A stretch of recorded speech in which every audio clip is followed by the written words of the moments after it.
तो अब हम देखेंगे चैप्टर 5 मैग्नेटिज्म एंड मेटल। काफी आसान सा चैप्टर है और स्कोरिंग चैप्टर भी है, ठीक है। तो इसको सीखने के लिए ज्यादा एफर्ट करना पड़ता है क्या? नहीं। फॉर्मूला भी ज्यादा नया मिलेगा क्या? नहीं। चैप्टर 1 से क्या करेंगे, इसको रिलेट करेंगे और इन सारे टॉपिक्स में हम क्या करेंगे, इन चैप्टर को पढ़ेंगे। जैसे बार मैग्नेट पढ़ेंगे, उसके बाद से करंट कैरिंग कॉइल वगैरह, आगे हम मैग्नेटिक मटेरियल देखेंगे लास्ट में, ठीक है। तो इन सारे पॉइंट्स को अगर देख ले तो हमारा अच्छे से चैप्टर का प्रिपरेशन हो जाएगा।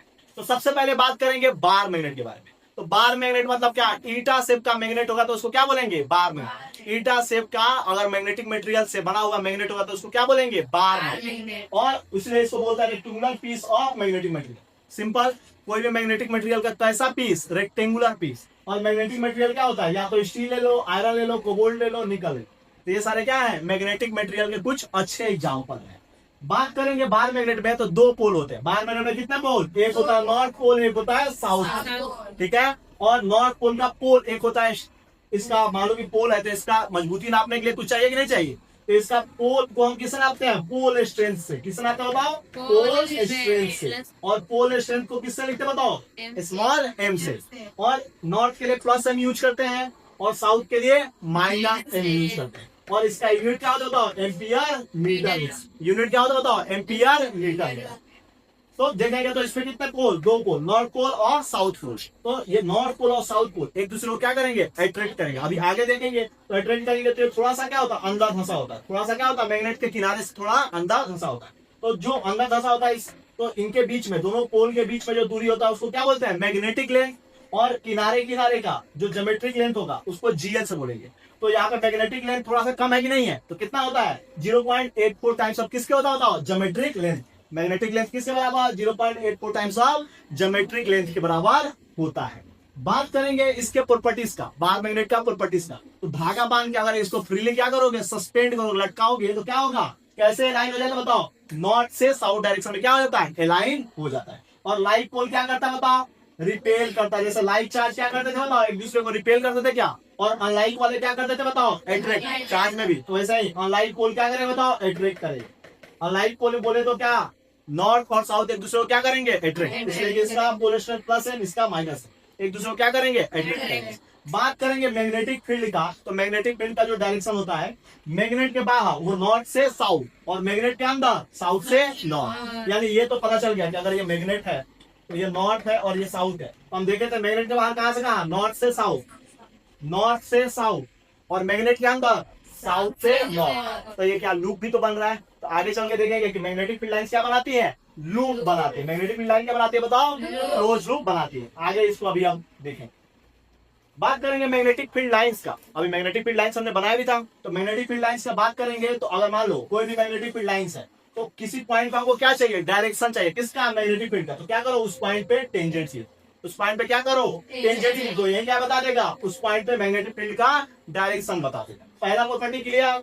दूसरा प्रॉपर्टी है कि मैग्नेटिक फील्ड लाइंस क्या बनाते हैं? क्लोज लूप बनाते हैं। अभी देखेंगे क्या? ये नॉर्थ है और ये साउथ है। नॉर्थ से साउथ और अंदर साउथ से नॉर्थ। ये देखेंगे क्या? अभी तो क्लोज लूप बना रहे हैं क्या? बना रहे हैं। दो मैग्नेटिक फील्ड लाइंस आपस में काटता है क्या एक दूसरे को? नहीं।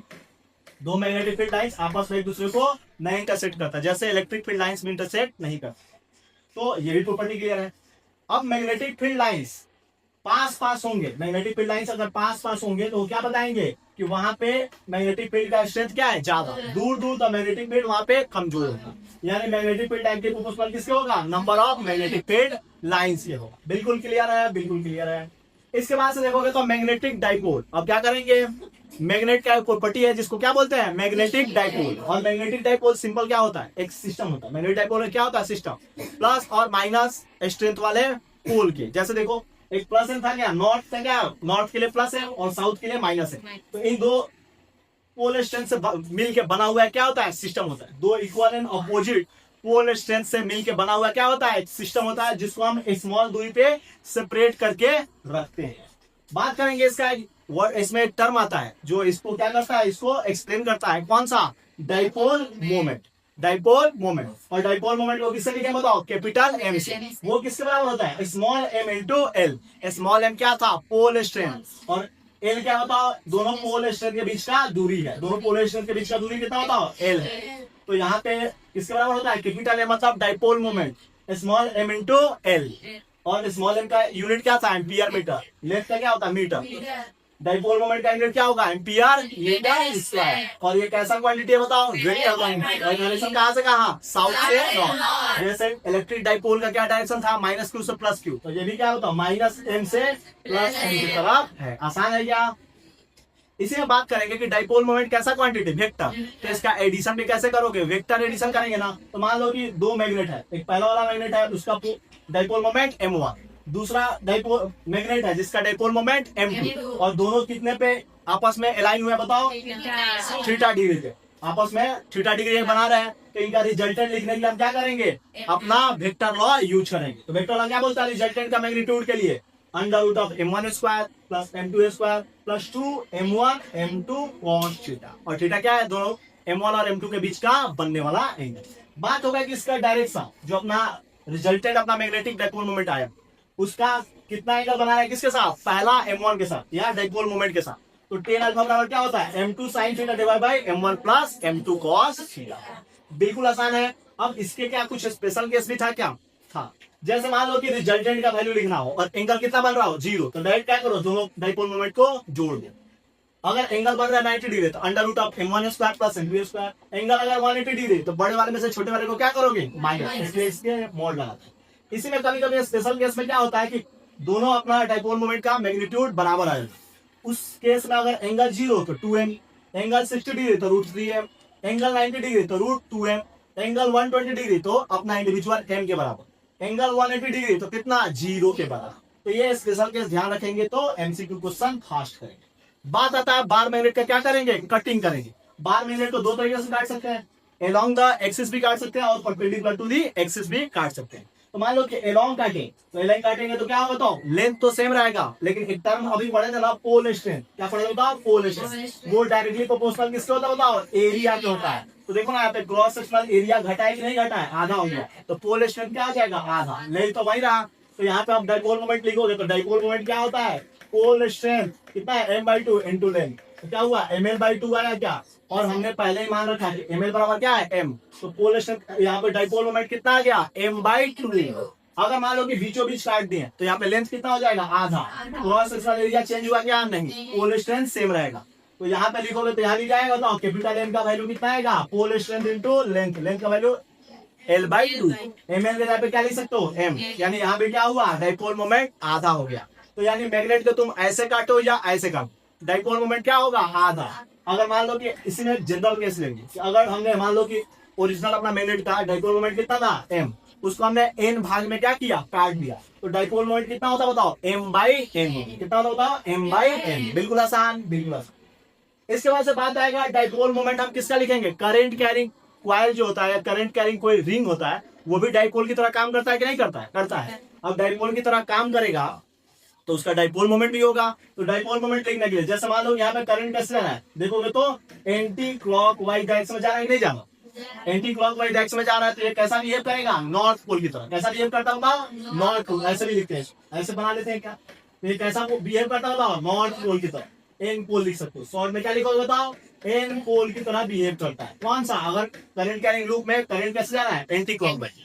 और अगर क्लॉकवाइज में जा रहा है तो ये कैसा बिहेव करेगा बताओ, साउथ पोल की तरह बिहेव करता है। एस पोल लिख सकते हैं, लिख सकते हैं क्या, आसान है कि नहीं है, ऐसे बनाते हैं, एस जैसा बनाते हैं। तो ये क्लॉकवाइज हो रहा है कि नहीं हो रहा, और साउथ पोल की तरह बिहेव कर रहा है। अगर मान लो किसी में टर्म में कितना है, एक टर्म है, तो यहाँ पे डाइपोल मोमेंट जो होता है वो क्या होता है, IA। क्या होता है बताओ, IA जैसा, ठीक है। और इसी में अगर n टर्न हो जाए तब क्या होता है, NIA के बराबर। किसके बराबर, NIA। यहाँ पे डाइपोल मोमेंट था वेक्टर क्वांटिटी। तो डायरेक्शन निकालने के लिए क्या करोगे, right hand thumb rule use करेंगे। क्या यूज करेंगे बताओ, राइट हैंड थंब रूल। और राइट हैंड थंब रूल क्या बोलता है कि करंट की दिशा में क्या करना है, फिंगर्स को मतलब मोड़ना है। हम क्या दे देगा, डायरेक्शन डाइपोल मोमेंट दे देगा। आसान है क्या, जैसे देखो यहाँ पे डाइपोल मोमेंट का डायरेक्शन कहाँ, अंदर, इसके लिए डाइपोल मोमेंट का डायरेक्शन किधर, बाहर। और एरिया क्या होगा, मान लो कि रेडियस अगर r दे दिया है तो एरिया क्या होगा, पाई r स्क्वायर। सिंपल एरिया क्या होगा तो पाई r स्क्वायर। सर्कुलर लूप है तो कोई भी लूप का एरिया लिख लेंगे, क्या लिख लेंगे। आसान है क्या, बिल्कुल आसान है।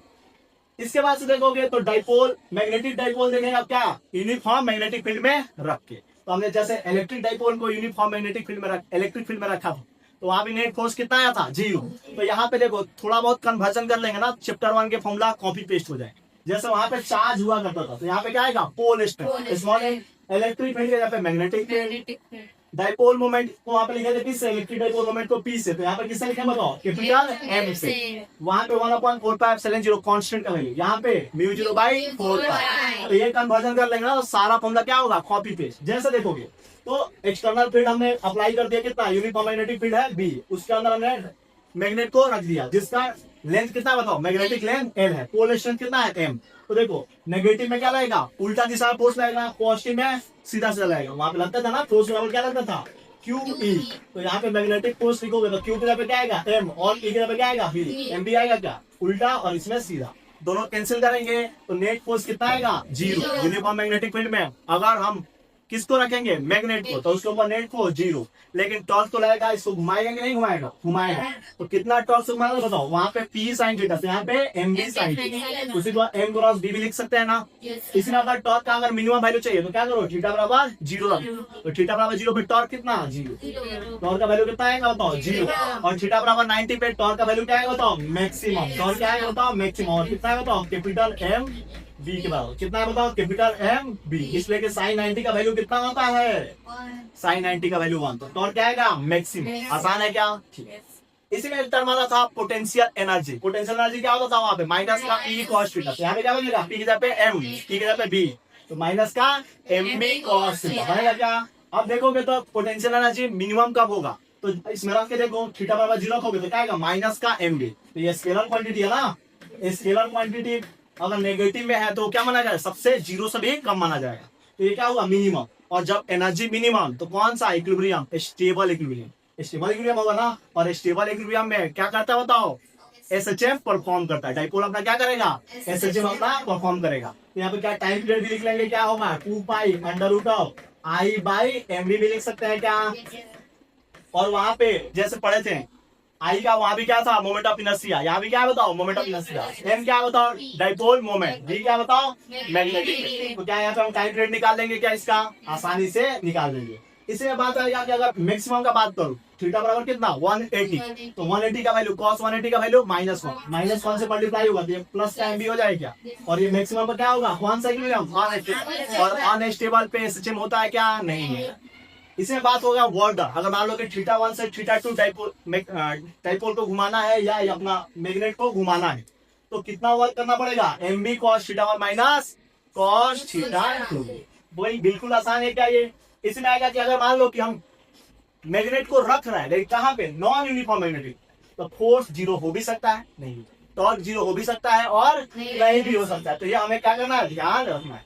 इसके बाद से एक डिवाइस आएगा जिसको हम शॉर्ट में क्या बोलते हैं MCG, मूविंग कॉइल गैल्वेनोमीटर, ये करंट इलेक्ट्रिसिटी में भी देखे थे, ठीक है। अब ये डिवाइस का काम क्या बताओ, छोटा से छोटा करंट को पता लगाना, छोटा से छोटा करंट का पता भी लगाता है, साथ में उसका डायरेक्शन का भी पता लगा, करंट भी मेजर करता है और करंट का डायरेक्शन भी मेजर करता है, कौन सा मूविंग कॉइल गैल्वेनोमीटर, ठीक है।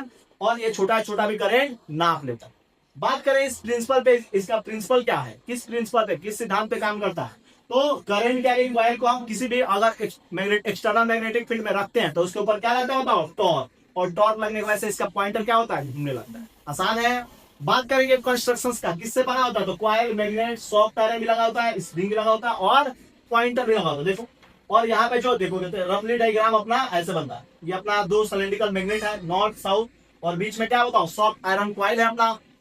तो यहाँ पे कैसा यूज करता है मैग्नेट को, सिलेंड्रिकल, ताकि क्या हो रेडियल मैग्नेटिक फील्ड बन पाए।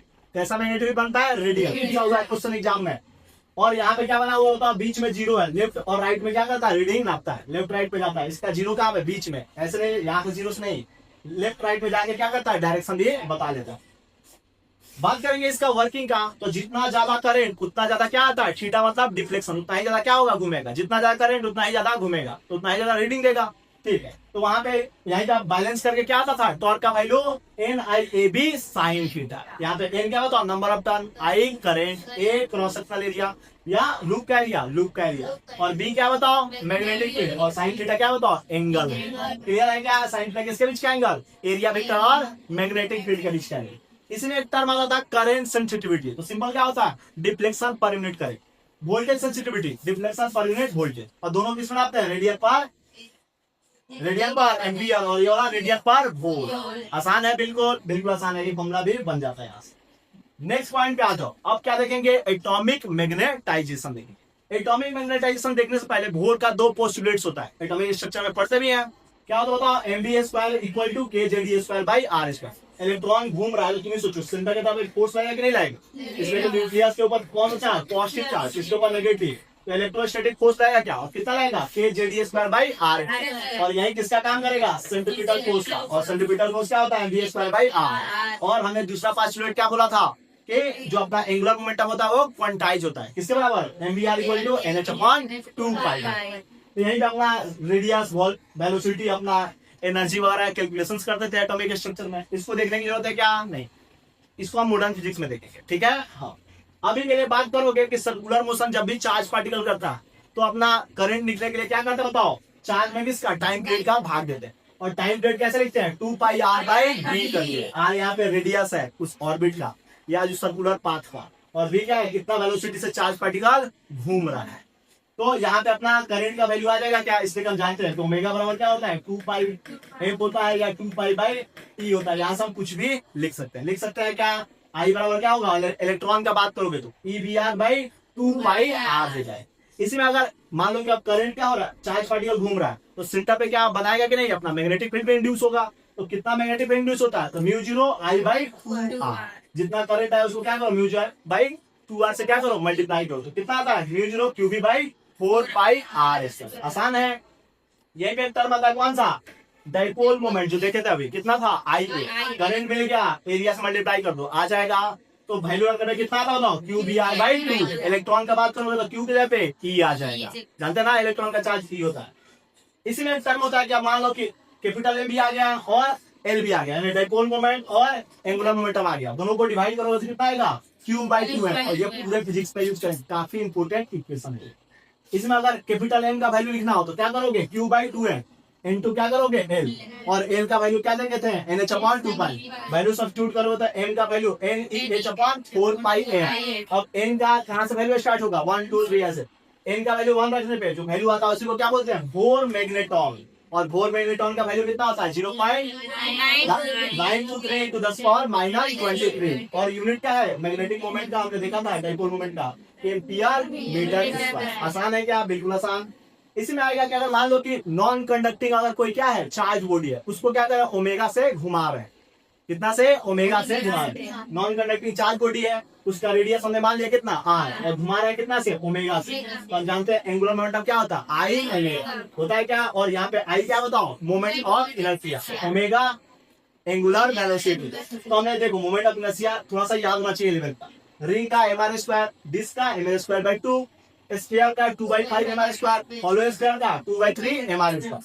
बात करेंगे कि अभी देखे थे कि m/l बराबर क्या था, q/2 था। m बराबर क्या लिखोगे, q/2m × l लिख दोगे, और l के जगह पे क्या लिख सकते हो बताओ, I ओमेगा। यानी I का वैल्यू अब लिखना होगा तो क्या करोगे, रिंग होगा तो ये वाला डिस्क, यहाँ से क्या करेंगे, सब्स्टिट्यूट करके किसका वैल्यू लिख लेंगे बताओ, डाइपोल मोमेंट का वैल्यू लिख लेंगे क्या, बिल्कुल आसानी से लिख लेंगे। बात आएगा इसके बाद से, अब प्रोसेस अब क्या देखेंगे, मैग्नेटाइजेशन। अब मैग्नेट बनाना भी तो सीखना पड़ेगा। मैग्नेट का तो हमें देख लिया कैसे काम करेगा, तो मैग्नेट पहले बनाओगे तभी तो काम में लोगे। तो देखो मैग्नेट बनाने से पहले प्रोसेस ऑफ मैग्नेटाइजेशन देखते हैं। तो उसमें कुछ पैरामीटर आएंगे, कुछ टर्म आएंगे। जैसे एक आता है मैग्नेटाइजिंग फील्ड, जिसको हम क्या बोलते हैं, मैग्नेटिक इंटेंसिटी भी बोलते हैं।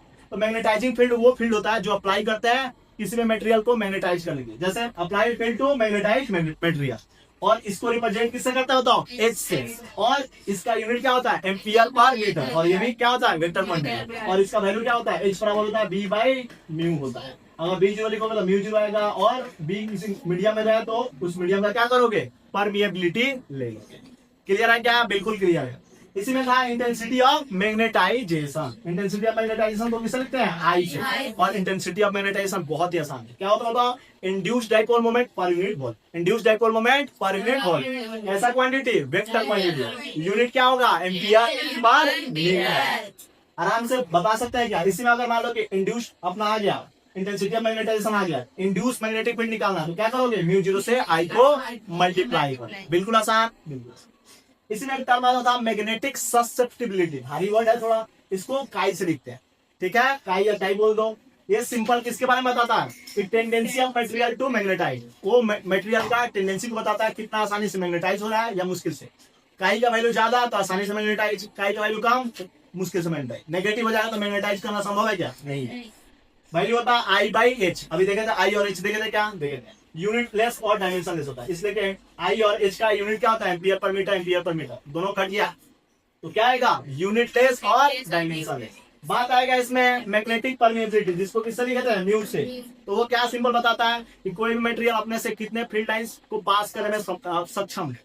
Ability to pass magnetic field lines, किसी मटेरियल से कितने field lines, magnetic field lines pass हो रहा है, उसके बारे में जानकारी कौन देता है? परमिएबिलिटी देता है। तो परमिएबिलिटी जो अपना होता है उसका वैल्यू क्या होता है? B by H. B by H unit क्या होता है इसका? हेनरी पर मीटर। अब हेनरी जो भारी वर्ड है ना, ये सिंपल क्या है? वेबर पर एम्पियर ही है, कुछ अलग नहीं है। और यहाँ पे एक रिलेटिव परमिएबिलिटी होता है। क्या करोगे? मीडियम के परमिएबिलिटी में एयर वाले से क्या करो? भाग दो। इसमें एक रिलेशन होता है काई और किसके बीच में? रिलेटिव परमिएबिलिटी में। तो रिलेटिव परमिएबिलिटी में क्या होता है? काई एन प्लस वन। सिंपल, उस मीडियम का ले दे। काई किसका? उस मीडियम का ले। ये रिलेशन ध्यान रखना है, इससे न्यूमेरिकल भी आता है, डेरिवेशन भी आता है, ध्यान रखना है इसका। नेक्स्ट पॉइंट पे आओगे तब क्या देखेंगे? इलेक्ट्रॉनिक एक्सप्लेनेशन देखेंगे। किसका? मैग्नेटिक बिहेवियर का। मैग्नेटिक बिहेवियर का क्या देखेंगे बताओ? या मैग्नेट का थोड़ा सा हम इलेक्ट्रॉनिक एक्सप्लेनेशन देखेंगे। सबसे पहले बात करें तो कोई भी एटम में क्या होता है बताओ? इलेक्ट्रॉन होता है। वो फ्री भी हो सकता है, पेयर भी हो सकता है, अनपेयर्ड भी हो सकता है। तो बात करेंगे यहाँ पे किसके बारे में? इलेक्ट्रॉन के बारे में। और इलेक्ट्रॉन जानते हैं कि एटम में क्या करता है? चक्कर भी लगाता है और अपने जगह पे भी घूमता है। तो चक्कर लगाता है तो उसको क्या बोलते हैं? ऑर्बिटल करता है, ऑर्बिटल मोशन भी करता है और क्या करता है? स्पिन भी करता है, प्लेन से भी तो घूमता है। तो जो यहाँ पे अपना डाइपोल मूवमेंट आता है वो किसकी वजह से आता है बताओ? मेनली स्पिन की वजह से आता है। ऑर्बिटल की वजह से आता है क्या? ज्यादा नेग्लेजिबल आता है, बहुत कम आता है। बात करेंगे कोई एटम के पास मान लो 10 इलेक्ट्रॉन, तो इसमें क्या 2 से भाग हो जाएगा? हो जाएगा। यानी इसके पास क्या बताओ? पेयर्ड इलेक्ट्रॉन है। पेयर्ड इलेक्ट्रॉन है तो इसका जो डाइपोल मोमेंट होगा, डाइपोल मोमेंट कितना होगा बताओ? 0।